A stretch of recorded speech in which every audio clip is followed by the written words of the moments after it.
Please be seated.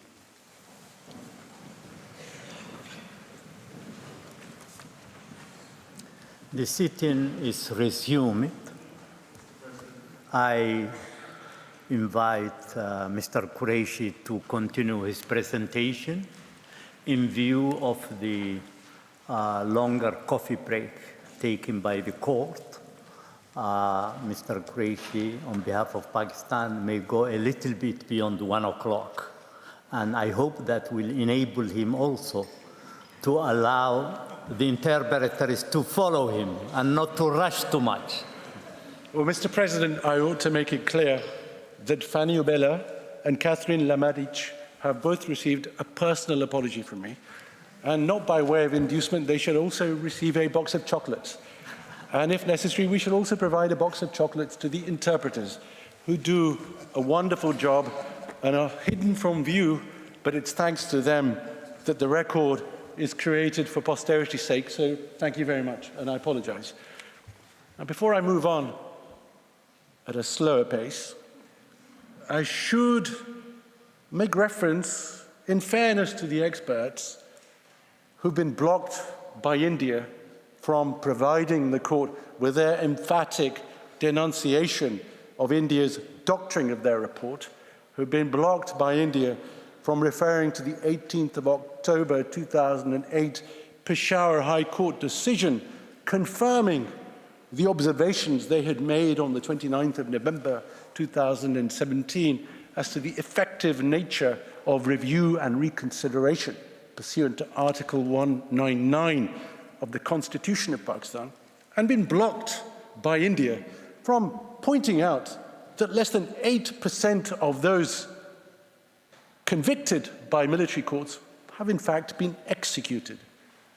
But I put that before the court now, and that statistic is available from the International Commission of Jurists report of January 2019. And it's a pity that India didn't seek to update the court about the Peshawar High Court decision of 18th of October, and it's a pity that India didn't seek to update the court about the International Commission of Jurists report of January 2019, but to help out my learned friend, I've done it for him. Now, the experts' report is at tab 4 of the judge's bundle, but all I'm going to do is to refer to it very, very summarily. The experts, for many of us, need no introduction. They are individuals whose background is one that speaks clearly, not just of independence and impartiality, but also expertise. Professor Charles Garraway, who hasn't been prohibited from sitting in this court because he wasn't going to seek to give evidence in any event, has served for 30 years as a legal officer, had served for 30 years as a legal officer in the Army of the United Kingdom. He was appointed as CBE in 2002, and he was the general editor of the United Kingdom Manual on the Law of Armed Conflict from 2008-2013. He's the consultant editor of the Practitioner's Guide to Human Rights Law in Armed Conflict, published by Oxford University Press. And Brigadier Anthony Perfiti, who's been locked out of court, but is able, thanks to the miracles of modern technology, to watch these proceedings in the adjacent room, is a lawyer who was in the army and was the first legal advisor to the NATO Allied Command Europe Rapid Reaction Corps headquarters.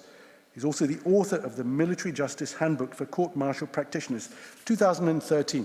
So one would have thought that when they approach the subject of state practice regarding the jurisdictional basis, process, and procedure for military courts, and when they reviewed the state practice of 10 UN member states, including the United Kingdom, the USA, Israel, New Zealand, Nigeria, Pakistan, last but by no means least, India, that their report might be given some respect. Because they asked themselves what the practice was of states regarding the jurisdictional basis, process, and procedure for military courts. Are military courts vested with jurisdiction to try the offence of espionage? This is in their summary of instructions, paragraph 1. Paragraph 2, the context for the report, the proceedings before this court. And they asked themselves whether examination of open source materials, India has made much of military courts being shrouded in secrecy, open source materials, is the jurisdiction, practice and procedure of the Pakistani military courts manifestly unfair? Or does it reflect practices and procedures common to military courts generally, having reviewed 10 different jurisdictions, common law and otherwise, and the conclusions, which India couldn't resist doctoring, were as follows. Paragraph 3. Whilst most military courts do have jurisdiction to try the civilian offence of espionage and terrorism, in relation to related military offences of a similar nature, this is often limited to offences committed by persons already subject to service jurisdiction. Modern state practice in most jurisdictions is that the civil authorities of the state will undertake any prosecution of these offences where there is concurrent jurisdiction.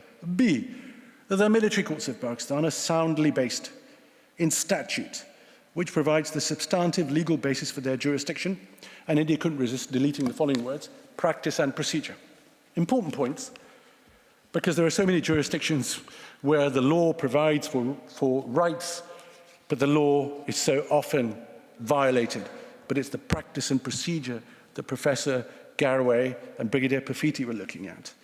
Article 10 of the Constitution of Pakistan guarantees a defendant the right to consult and be defended by a legal practitioner of his choice. This constitutional right is reflected in Rule 23 of the Pakistani Army Rules 1954.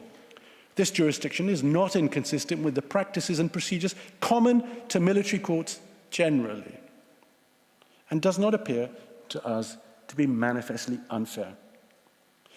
C, we do not consider that the espionage jurisdiction of the military courts of Pakistan, finding its source in a statute law of 1923 during the British India period, is per se unfair or otherwise improper.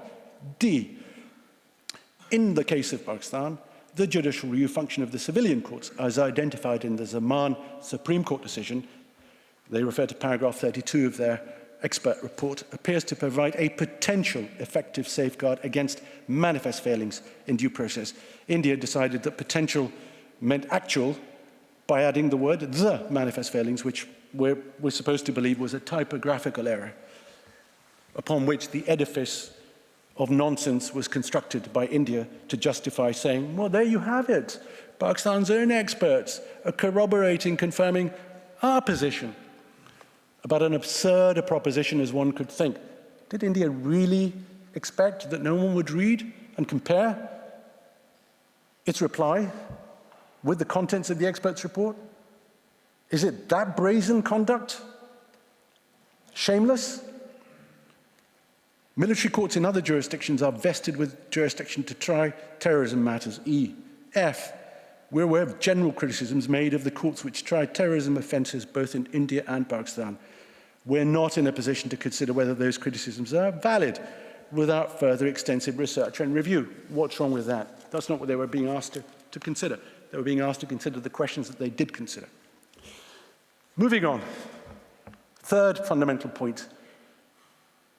It's not good enough for India to say, well, you called him an Indian spy. You referred to the passport that he had in his possession for your internal investigations as establishing that he'd been sent by India. You convicted him of espionage, obviously, as a spy sent by India, and therefore you can't say that we needed to furnish you with evidence as to his nationality. That simply is unsustainable, because, as this court made clear in the Avena case, a state that wishes to avail itself and provide its national with diplomatic protection has the obligation to furnish evidence of nationality, commonly by means of passport, birth certificate, as we saw in the Avena case, where the court upheld the United States of America's objection on the basis that Mexico had failed to identify and positively establish the nationality of one of the individuals in respect of whom it was demanding diplomatic